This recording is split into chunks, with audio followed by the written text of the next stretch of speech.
Soit effectif et que tu réalises que tu as été programmé pour être rétabli en cette année 2022. C'est ma prière pour ta vie en ce jour au nom de Jésus. Nous allons prendre nos Bibles, alléluia.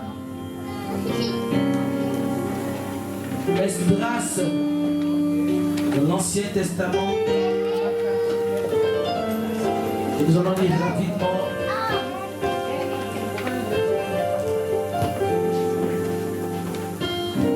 Je pense que point n'est besoin de vous dire, de vous tenir dans la présence de Dieu. Il faut qu'on puisse commencer à lire sa parole.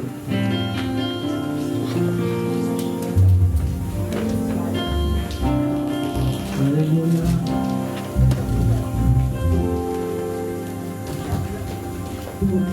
Tu le feras, Seigneur. Merci, Saint-Esprit. Parce que la Bible dit que tu témoigneras de lui. C'est pourquoi je prie ce soir afin que tu puisses témoigner. Esdras, avant Chronique. Nous allons lire le chapitre 1. Après, nous allons lire le verset 2, le chapitre 1. Le chapitre 2, le verset 1. Et le chapitre 3, le verset 1. J'ai lu la parole du Seigneur. Esdras, vous avez trouvé Esdras. Il est quelque part. Esdras. Je lis la parole du Seigneur. La première année de Cyrus, roi de Perse, afin que s'accomplisse la parole de l'Éternel prononcée par la bouche de Jérémie, l'Éternel réveilla l'esprit de Cyrus, roi de Perse, qui fit faire de vive voix et par écrit cette publication dans tout son royaume. Ainsi parle Cyrus, roi de Perse. L'Éternel, le Dieu des cieux, m'a donné tous les royaumes de la terre et il m'a commandé de lui bâtir une maison à Jérusalem, en Judée. Qui d'entre vous et de son peuple, que son Dieu soit avec lui et qui monte à Jérusalem en Juda et bâtisse la maison de l'Éternel, le Dieu d'Israël. C'est le Dieu qui est à Jérusalem. Dans tout lieu où séjournent des restes du peuple de l'Éternel, les gens du lieu leur donneront de l'argent, de l'or, des effets et du bétail avec des offrandes volontaires pour la maison de Dieu qui est à Jérusalem. Les chefs de la famille de Juda et de Benjamin, les sacrificateurs et les Lévites, tous ceux dont Dieu réveilla l'esprit, se levèrent pour aller bâtir la maison de l'Éternel à Jérusalem. Tous les alentours leur donnaient des objets d'argent et de l'or, des effets et du bétail, et des choses précieuses outre toutes les offrandes volontaires. Au verset 7, le roi Cyrus rendit les ustensiles. Alléluia. La Bible dit que le roi Cyrus rendit les ustensiles de la maison de l'Éternel que Nebuchadnezzar avait emporté de Jérusalem et placé dans la maison de son Dieu. Je déclare ce soir que quelque chose te sera rendu.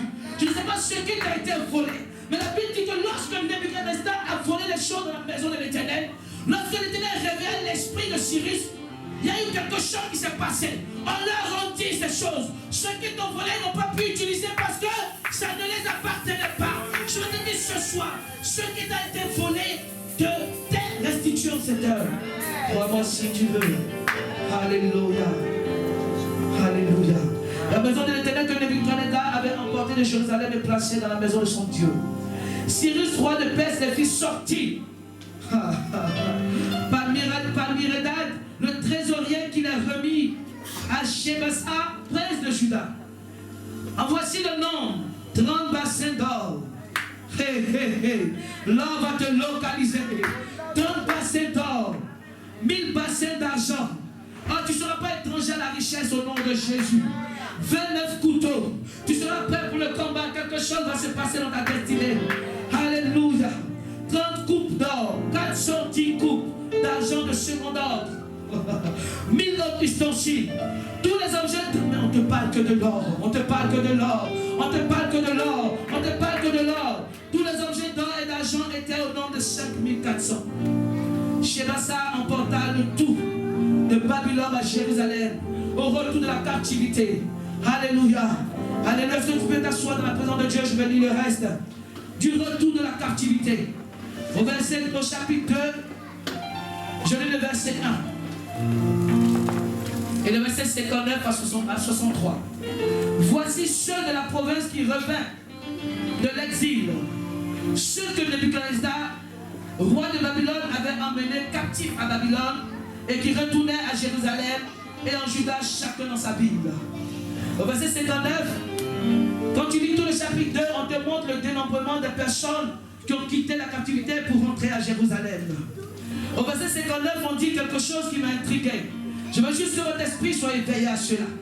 On dit, voici ceux qui partirent de Tel Mela, de Tel Archa, de Tel Adan, et qui ne purent faire connaître la maison paternelle et leur race pour prouver qu'ils étaient d'Israël. Les fils de Teladja, les fils de Tobija, les fils de Nekoda, 652. Et parmi les fils des sacrificateurs, les fils de Abadja, les fils d'Agok, les fils de Barzia, qui avaient pris pour femme une des filles de Barzia, le Galadite, et fut appelée de leur nom. Ça veut dire qu'ils cherchaient le titre généalogique, mais ne le trouvaient pas. On les exclut du sacerdoce. Pendant qu'ils devaient retourner de la captivité, la Bible dit que ce genre de personnes, parce qu'ils se sont alliés à d'autres dieux, on cherchait le nom, on ne les trouvait pas. Et la Bible dit qu'on les exclut du sacerdoce. Et le gouverneur leur dit de ne pas manger des choses très saintes, jusqu'à ce qu'un sacrificateur ait consulté l'urine et le tumin.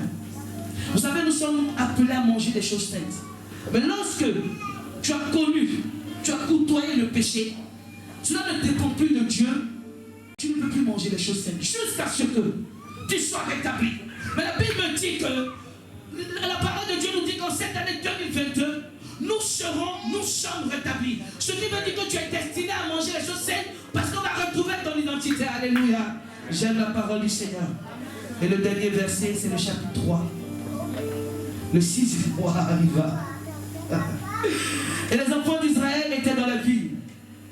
La Bible dit le 6e mois, pardon, le 7e mois, personne ne me suit alors. Verset 3, le 7e mois arriva et les enfants d'Israël étaient dans la ville. Alors le peuple s'assembla comme un seul homme à Jérusalem. Josué, fils de Josadak, avec les frères des sacrificateurs, et Zorobabel, fils de Séchiel, avec ses frères, se levait et bâtit l'autel. Alléluia.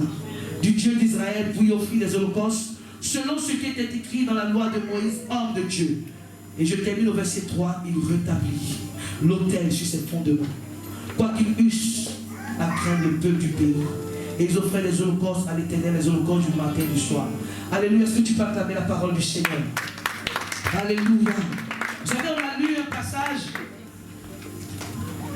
où on nous parle des enfants d'Israël qui étaient en captivité. Je pense qu'on a écouté ça dans le premier message du serviteur, commençant par maman, par les deux serviteurs qui sont passés, où il y a eu une période de captivité. Et la Bible dit que le temps est arrivé, là, que tu sors de ta période de captivité. Alléluia. Les 70 ans sont passés. En fait, 2022 représente la fin de la captivité pour ta destinée. La Bible dit que lorsque Naomi s'est rappelée, quand les 10 ans se furent écoulés, elle retournait. Et la servante de Dieu a dit, nous sommes en train de rentrer dans nos 10 ans de ministère. Ce qui veut dire que tu le veuilles ou pas, c'est la fin. C'est la fin.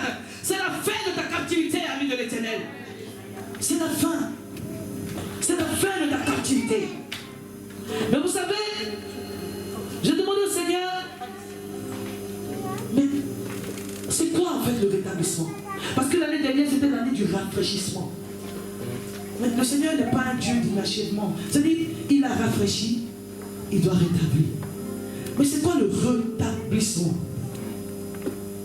Je veux te poser une question. Qu'est-ce qui a été détruit ou interrompu ou défavorable dans ta vie pour que ce soit le Seigneur décide que tu sois rétabli? On ne rétablit pas quelque chose qui n'a pas été détérioré. Est-ce que je parle à quelqu'un ce soir? On ne rétablit pas quelque chose qui n'a pas été... Quand on dit à quelqu'un propre rétablissement, ça veut dire quoi? Alléluia. Il était bien avant. Quand on dit propre rétablissement, c'est-à-dire que la personne était bien avant et maintenant il reprend son état d'avant. C'est-à-dire que son état sais pas ce que tu es en train de vivre, ami de l'Éternel. Mais je sais une chose. L'action de rétablir s'impose à ta vie. Je sais une chose. Dans ce texte, on commence par ceci. L'Éternel éveilla l'esprit. Tu sais, tu arrives à une dimension, à un niveau, à une phase, à une saison où ton esprit est éveillé. Mais ce soir, je parle au reste du peuple. Mais je pense que si tu es venu dans cette salle, je veux croire que tu fais partie du reste du peuple. La Bible dit que Cyrus a demandé au reste du peuple.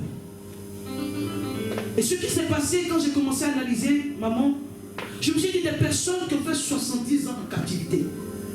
Un matin, on leur dit leur vie a changé. Donc ça veut dire que les personnes qui sont en minimum 70 ans, en fait, je ne sais pas. Ça veut dire que le plus vieux, c'est ça, non? Le plus jeune, au moins 60 ans, le plus jeune peut avoir même être bébé. Mais le plus minimum, 70 ans. Ou bien, ça veut dire que quand on te dit tu sors de 70 ans de captivité, celui qui va parler de cette histoire a au moins 70 ans. Mais regarde, ce soir, ça fait combien de temps? Tu es dans ton atmosphère de fragilité, dans la bassesse, dans la compromission. Tu as pris ces habitudes et pour toi c'est devenu la normalité. C'est-à-dire que la vie que tu mènes, pour toi il n'y a pas de changement. Et je me suis demandé, mais ces personnes qui sont sorties de la captivité, est-ce qu'ils savaient qu'ils venaient de quelque part? Est-ce que tu sais que tu viens de quelque part? Depuis la création, lorsque Dieu t'a créé, il a dit faisons Noël. Faisons Noël à notre image. Donc je viens d'une pensée mûrie et réfléchie du Père.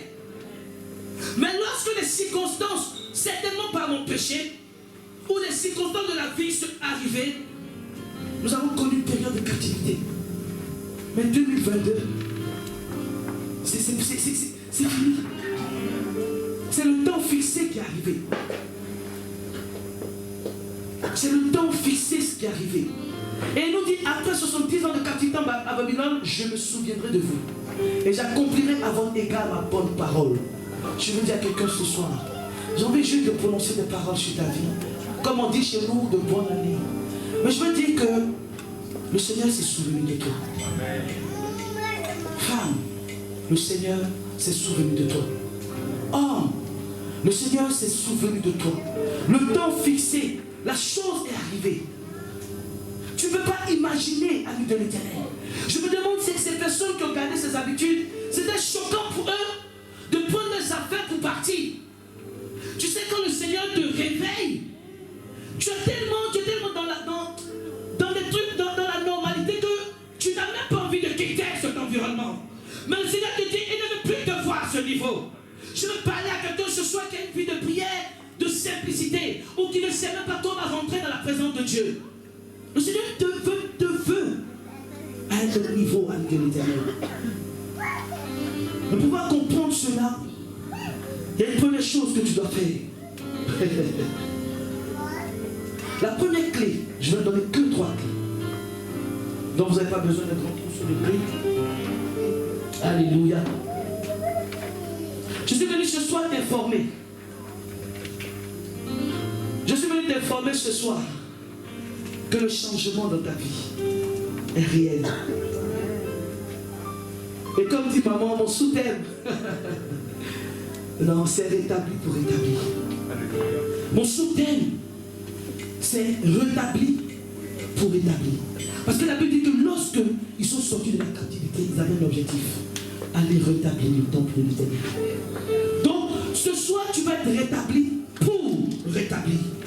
Donc, la première clé que je vais te dire, pour pouvoir manifester le rétablissement, c'est de prendre conscience que tu es rétabli. Je parle à quelqu'un ce soir. La première clé, pour que tu commences ton processus de rétablissement, c'est que tu prennes conscience que tu es rétabli. Quelqu'un qui a marché tout à l'heure la béquille, quand la béquille n'a plus le béquille, comment ça marche comme ça? En fait, c'est devenu son style. Il n'y a plus de béquille. Le fait de prendre conscience que tu as rétabli, change tes habitudes.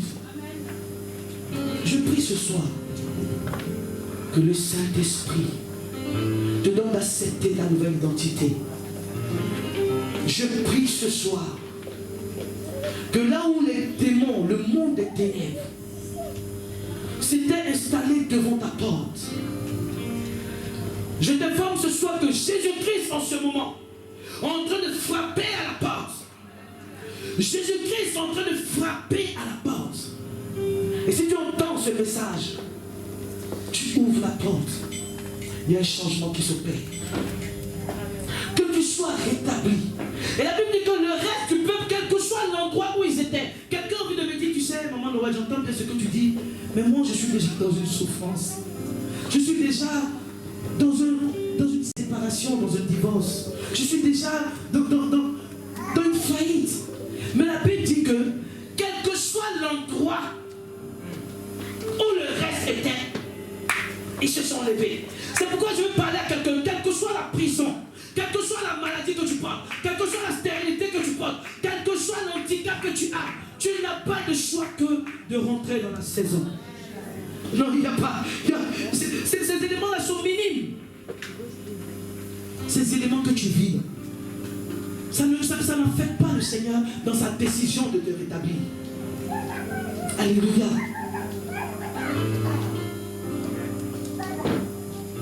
Lorsque tu acceptes que tu es rétabli, ce qui se passe dans ce temps, ami de l'Éternel, tu aspires à faire des choses. Vous allez remarquer que ce que tu avais l'intention de faire avant, sans effort, maintenant tu rentres dans l'accomplissement. En fait, tu te demandes, mais en fait, attends, je ne fais même pas d'effort que les choses viennent à moi. Pourquoi? Parce que le Seigneur va programmer des personnes, va programmer des événements, va programmer des actions pour que tu reçoives la direction de ton parcours. La Bible dit, on a offert de l'or, plein de choses. Donc autour de toi, en cette année 2022, tu vas constater que le Seigneur va disposer, que ce soit ton domaine professionnel, que ce soit ton domaine financier, que ce soit, quel que soit le domaine, le Seigneur va disposer des gens. Tu n'auras même plus besoin de prier. Nous sommes dans une année où c'est l'action de grâce, ami de l'Éternel.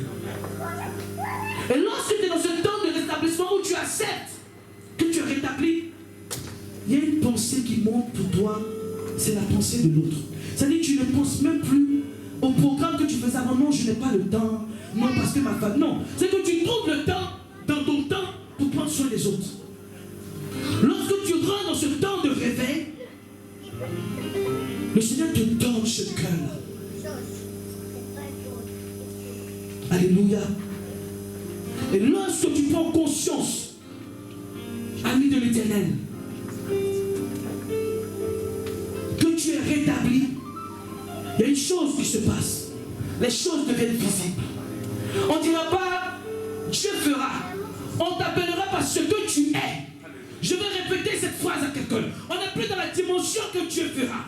On est arrivé dans la dimension où quand tu es rétabli, on voit les résultats. Donc lorsque tu acceptes que tu es rétabli, quelque chose se passe dans ton atmosphère, ta situation change. Et on ne dit pas, Dieu va faire, on dit, waouh, qu'est-ce qui s'est passé? Homme de valeur, homme de qualité, femme de feu, femme d'impact, servant de l'Éternel. On ne t'appellera pas parce que tu seras, mais on t'appellera parce que tu es. Parce que les choses seront visibles. Les choses seront visibles. Il faut juste que tu acceptes. Oui, ami de l'Éternel, tout te sera restitué. Lorsque tu acceptes que le rétablissement doit être effectif, il y a ce qu'on appelle le retour de la captivité. Est-ce que quelqu'un comprend ce que je dis ce matin? Tu n'es plus esclave, tu n'es plus limité. Et la deuxième étape, pour ne pas dire la deuxième clé, pour pouvoir manifester ce rétablissement, c'est de manifester ton identité. Il y a un fait d'accepter, ça fait partie des projets. Mais quand tu manifestes ce projet, ça te fait partie de ta réalité en fait. Donc la deuxième étape, la deuxième clé, manifester ton identité. Vous savez pourquoi j'ai lu le verset 3? La Bible dit que lorsque les enfants d'Israël sont sortis, on dit, voici ceux de la province qui reviennent de l'exil. Mais lorsqu'ils sont arrivés 7 mois plus tard, on les a identifiés en disant, les enfants d'Israël étaient dans le vide. Lorsque tu rentres dans cette dimension, ami de l'Éternel, ton nom change. Lorsque tu rentres dans cette dimension où tu acceptes ton identité, si on te dit, ça veut dire que même si tu t'appelles boss, tu vas pas dire, aïe, mais moi je ne suis pas boss. Hein. Non, tu acceptes.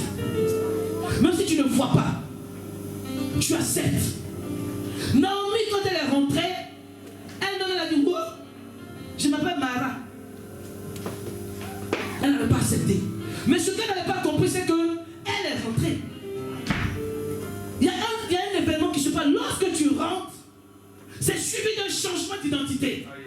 Lorsque tu rentres dans la présence de Dieu, lorsque tu rentres dans cette année 2022, lorsque tu es rattaché au ministère, il y a un changement qui se fait. Naomi ne pouvait pas imaginer que de ce qu'elle souhaitait être Mara, elle avait dans son sein le grand-père de David, le grand-père de David. Je veux dire à quelqu'un ce soir, ce qu'il y a dans ton sein, oh my God, c'est fort. Ce qu'il y a dans ton sein est grand.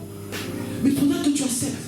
Le Seigneur ne peut pas aller au-delà. En fait, il y a une vérité que j'ai comprise avec le Seigneur.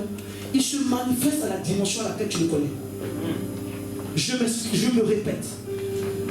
Papa se manifeste à la dimension à laquelle ton intelligence le connaît. Si tu sais que c'est le Dieu qui guérit, il va dire, oh, je peux que le guérir. Si tu sais que c'est le Dieu qui pouvoir, il va dire, je peux le pouvoir, je peux pouvoir. Si il sait que tu es le Dieu, en fait, c'est comme ça. Et lorsque tu reviens dans la présence de Dieu comme Jacob, Jacob est parti aussi comme un trompeur. Mais lorsqu'il a décidé de revenir, il est revenu comme Israël. Ami de l'Éternel, je veux que tu acceptes ton identité. En fait, on ne peut pas, je ne sais pas comment le faire. Mais c'est le message du Saint-Esprit pour toi. Parce que des sociétés vont chercher un directeur d'entreprise. Des sociétés vont chercher une référence. La nation va chercher un grand chef d'affaires. Le monde entier va chercher un influenceur. Ami de l'Éternel, regardez les influenceurs dans la société.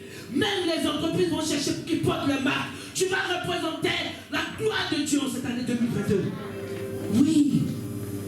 Tu n'as pas besoin de jouer qu'au foot. Non.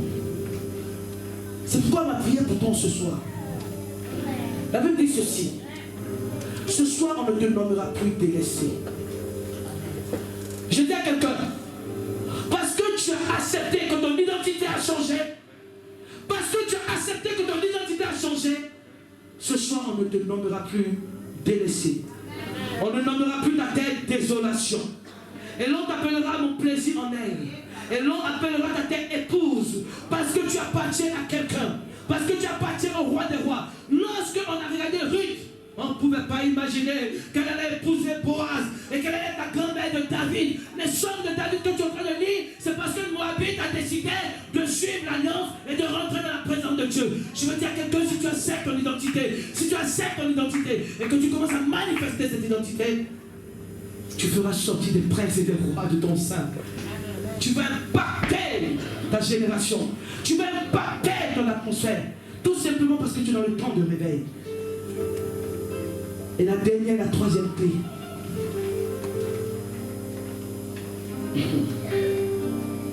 Ami de l'Éternel. La troisième étape de ton rétablissement.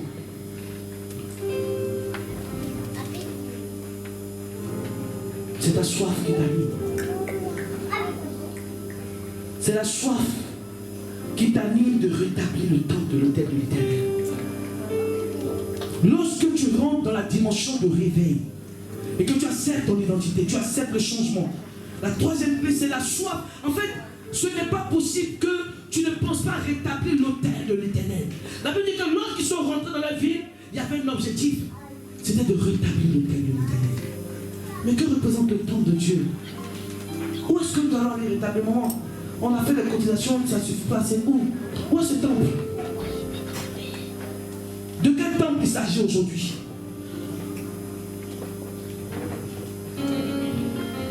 Tu as envie de te lever pour faire les choses de Dieu dans cette étape. Dans cette étape où tu as soif de l'éternel, tu honores et tu respectes ton Dieu. Mais où est cet autel? En fait, cet autel, c'est toi. Lorsque tu rentres dans cette dimension de la soif de l'éternel, il y a des attitudes que tu ne dois plus avoir. Je veux dire à quelqu'un ce soir. Lorsque tu rentres dans la dimension où tu as soif de Dieu, ton corps est le temple du Saint-Esprit. Et lorsque ton corps est le temple du Saint-Esprit, il y a certaines choses dans lesquelles on ne doit plus te voir. C'est-à-dire que ta bouche est la bouche autorisée de Dieu. Tes mains sont les mains de Dieu. La Bible dit que voici les miracles qui accompagneront ceux qui auront cru. Il n'a pas dit les miracles qui accompagneront ceux qui ont cru, c'est d'insulter ou de gifler. Non, c'est de poser les mains aux malades et de parler de la guérison. Lorsque tu rentres dans cette dimension de soif ami de l'éternel, le Seigneur m'a dit de parler un peu du temps de la parole personnellement. Entends-moi bien. Il a dit il y a une chose qu'il refuse au milieu de nous. Serviteur Serge, est-ce que tu peux me lire s'il te plaît 1 Jean 3, verset 15. C'est un message que j'adresse de la part du Saint-Esprit à l'église de Conflans. Ce n'est pas l'église d'Éphèse ou à l'église de Sarthe. Ce n'est pas l'église de Laodicée. Mais c'est à l'église du temple de la parole. 1 Jean 3, verset 15. Et après, serviteur Satuna, tu vas prendre 1 Jean 2, verset 11. 1 Jean 3, 15 et 1 Jean 2, 11. 1 Jean 3, 15. Quiconque haït son frère est un meurtrier. Oui, allez-y. Et vous savez qu'aucun meurtrier n'a la vie éternelle demeurant pour lui. Amen. 1 Jean 1, verset 2 à 11. 1 Jean 2, pardon, verset 11. Oui, lui c'est 1 Jean 2, verset 11. 1 Jean 2, verset 11. Mais celui qui haït son frère est dans les ténèbres. Il marche dans les ténèbres et il sait où il va. Parce que les ténèbres ont aveuglé ses yeux. Et il ne sait où il va. Papa.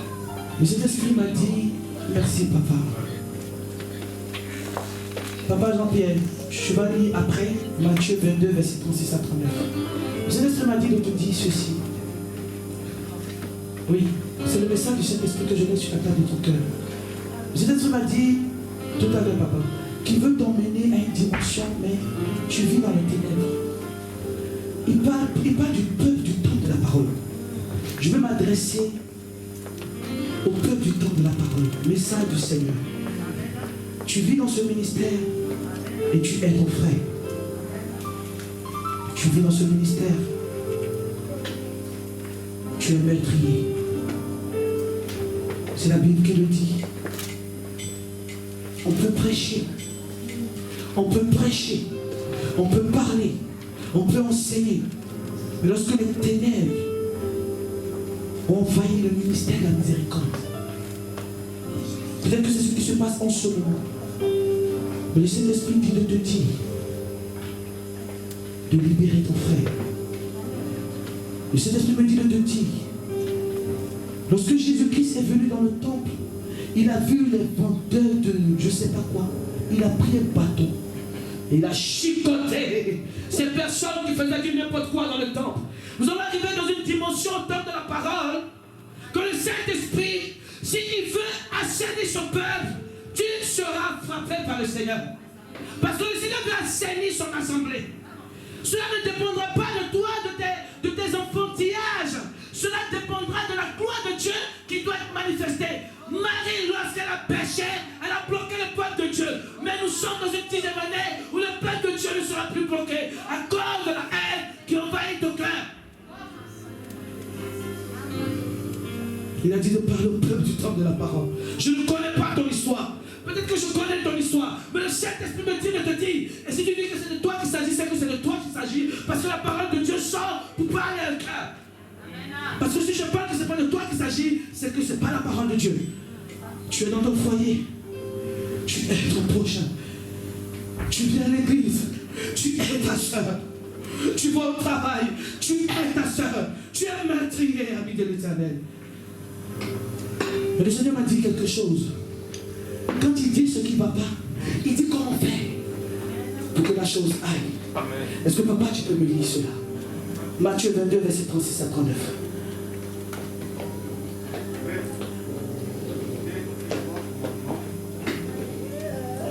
Mais quel est ton plus grand commandement de la loi? Jésus lui dit,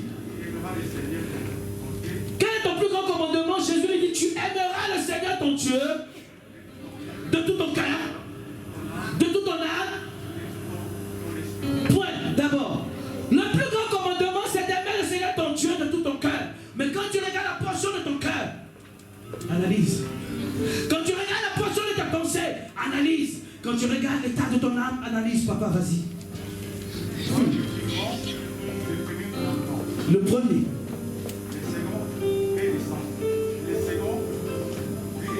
Le second, lui est semblant. C'est-à-dire que Jésus est tellement mathématicien qu'il ne dit pas premier, deuxième. Il dit le second est semblant. C'est-à-dire que le deuxième est égal au premier est égal au deuxième. Et il dit quoi? Tu aimeras ton prochain comme toi-même. Continue.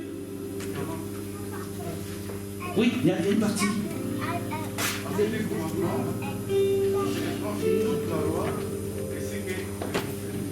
Amen.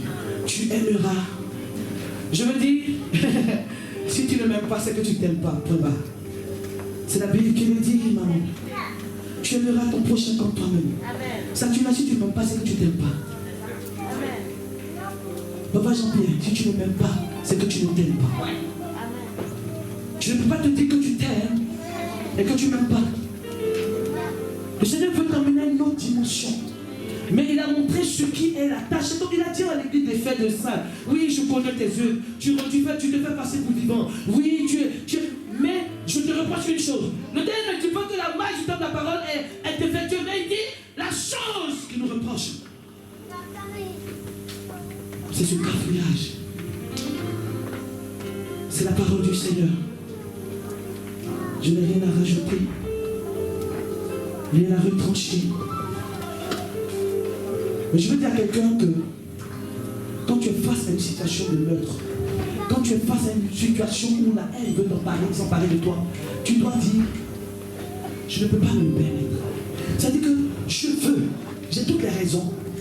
J'ai toutes les raisons pour détruire le corps du crime, mais je ne peux pas me le permettre. Je ne sais pas si quelqu'un me comprend. C'est-à-dire que tu as toutes les raisons de ne pas m'aimer. Parce que j'ai un comportement pisconnu. Mais tu ne peux pas te le permettre parce que quand tu ne m'aimes pas, tu ne t'aimes pas. Et tu n'aimes pas le Seigneur qui t'a créé. Il y a quelque chose. Si tu aimes Dieu, tu ne vas pas prendre la bouche qui a pris le temps pour construire, pour dire des choses, laisser tes pensées corrompues. C'est ma parole pour toi ce soir. Et le Seigneur te dit cela, ami de l'Éternel. Le Seigneur te dit cela. Le Seigneur te dit cela. Le premier commandement, c'est pas parler en langue, c'est pas guérir, c'est pas faire des délivrances. Non, le premier commandement, aime le Seigneur. Le deuxième commandement, aime ton prochain. Tout ce que tu vas faire, c'est applaudissement. Mais Dieu va te demander, est-ce que tu as aimé Jésus, son fils? La Bible dit que quiconque, est-ce que tu aimes Jésus? Oh, Jésus m'aime. Toi, tu ne m'aimes pas. Oh, Jésus m'aime. Tu as le droit de dire, oui, d'accord. Mais le message est passé. Tu feras des choses, tu feras des actions, mais sans la cœur.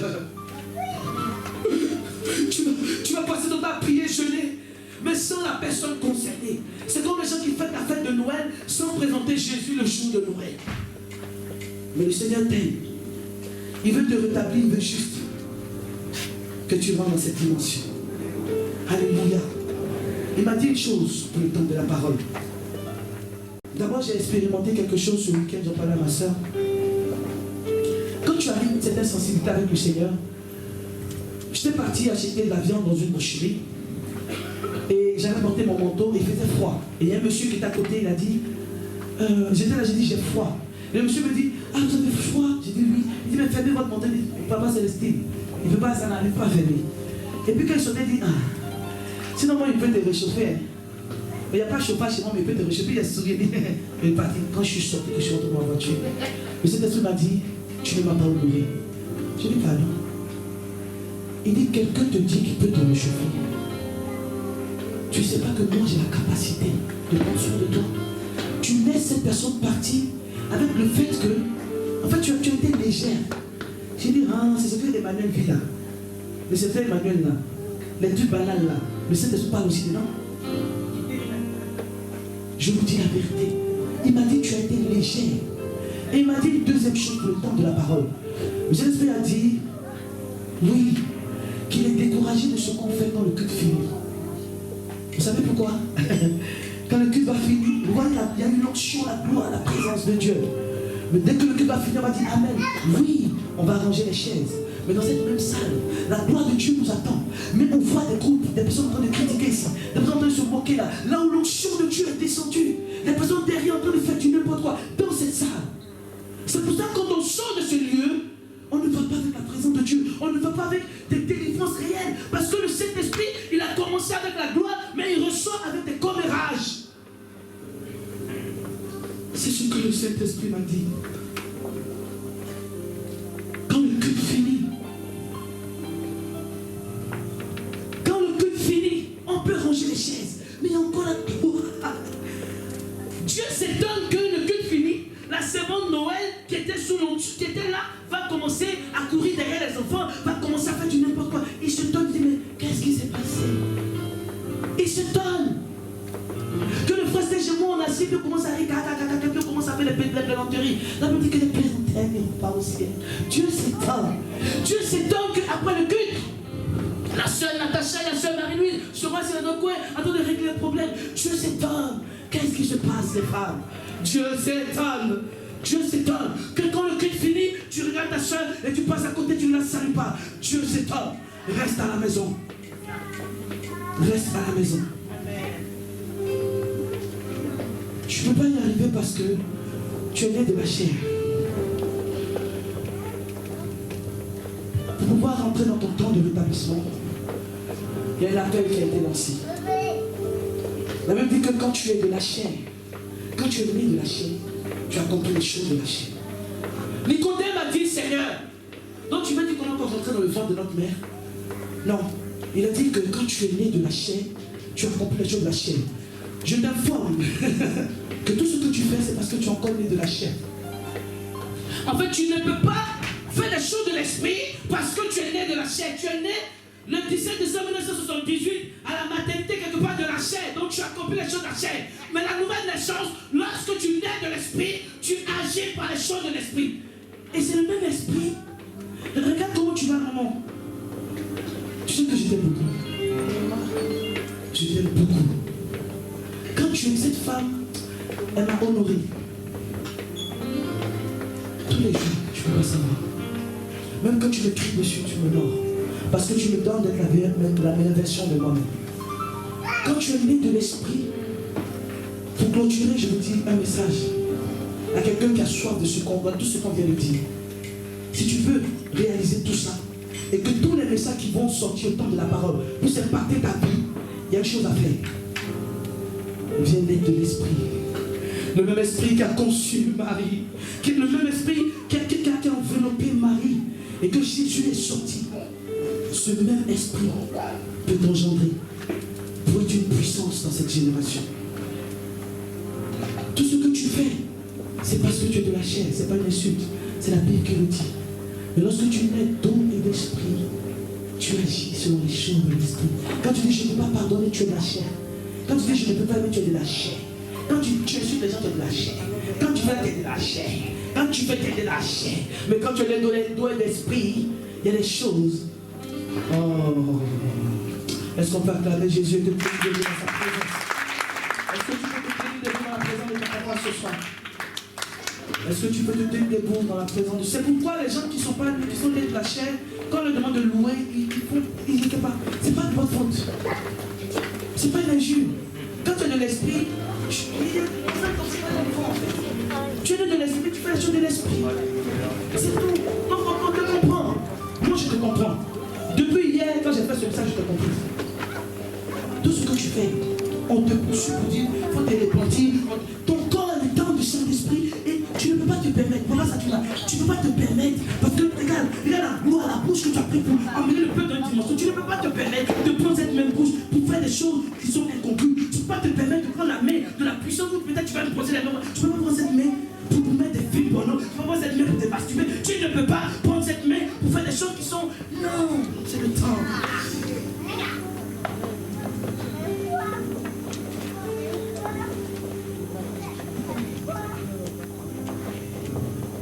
Jésus, dis un mot dans ma vie. Jésus, dis un mot dans ma vie. Maman, tu sais que je te laisse. Que je... Dis un mot dans ma vie. Alléluia. Yahweh.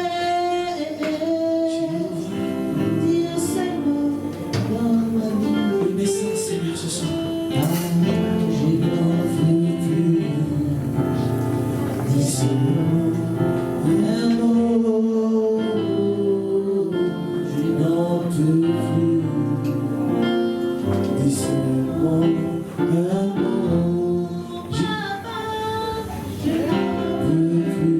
Dis que tu n'en peux plus.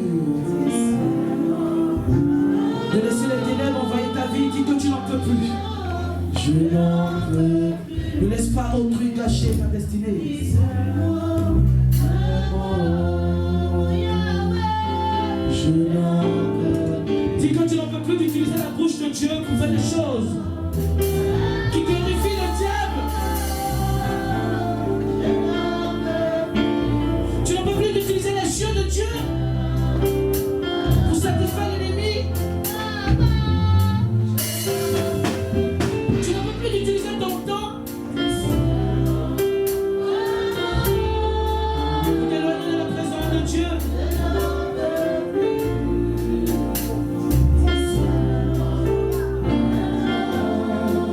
Seigneur, je veux naître nouveau.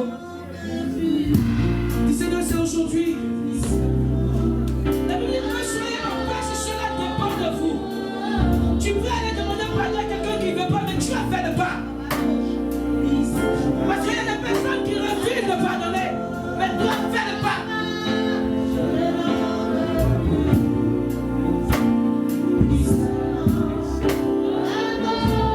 Dis Seigneur, je suis né en telle année, mais je vais expérimenter la naissance de l'Esprit.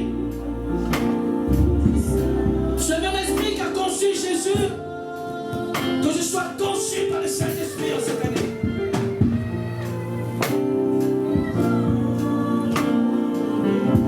Dieu ce soir. Ne fais pas partie des personnes qui ne pourront pas manger les choses précieuses parce qu'on ne les reconnaît pas dans les liés. Même si tu es rentré à Jérusalem, on ne peut pas te donner les choses sacrées. Le reste de ce peuple n'a pas pu rentrer dans le sacerdoce parce qu'ils se sont alliés à des dieux étrangers. Peut-être que tu vas rentrer dans l'année de rétablissement, mais tu ne vas pas goûter aux choses saintes. Voilà, donc Dieu parle, dis Seigneur, je refuse. Seigneur, je suis rentré, mais je ne veux pas, je veux être reconnu. Peut-être que je me suis allié à des dieux, je me suis allié à des dieux, je me suis allié à des attitudes, je me suis allié à des caractères. Mais Seigneur, que je sois reconnu. Avant de consulter l'hiver et tu veux qu'on puisse me reconnaître, Seigneur. Je vais te rétablir pour rétablir. Dieu Seigneur, que tu vas te rétablir pour rétablir.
je ne veux pas être sur la liste sélective des meurtriers.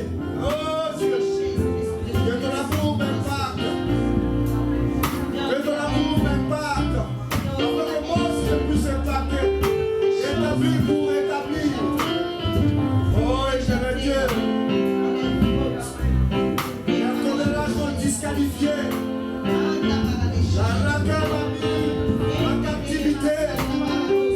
Oh éternel Dieu, libère-moi. Libère-moi par ton amour. Éternel Dieu, je ne veux pas être à Jérusalem, être à Canaan, être dans ta maison. Je veux avoir accès aux choses de Dieu. Oh Dieu, tu m'as sauvé pour que je puisse sauver.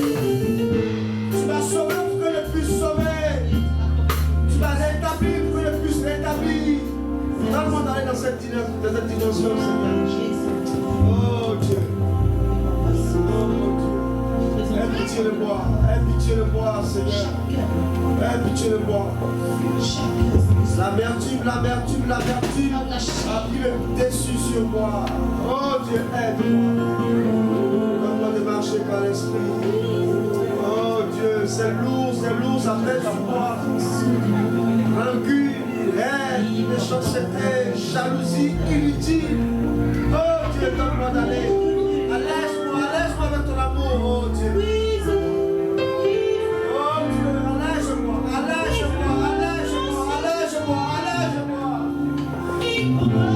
Oh l'orgueil m'a gonflé le toit. Oh Dieu, l'orgueil m'a enflé. Oh Dieu, l'orgueil a pris le dessus de mon cœur. Je ne sais comment dire, comment pardonner. Oh Dieu, je ne sais comment laisser tomber. Oh Dieu, pour moi ça représente des années de captivité. Oui, être victime de l'orgueil, c'est une sorte de captivité pour toi mon frère. Sors de là. Et voilà, Dieu te libérer de la jalousie, de te libérer de la haine, de te libérer de la rancœur, de la rancune. Il allait. Je veux te ressembler. Ils ont craché sur lui, mais il avait point de haine. Ils l'ont méprisé, mais il avait point de rancune. Ils ont traité tous les noms, mais il n'a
parmi les bois?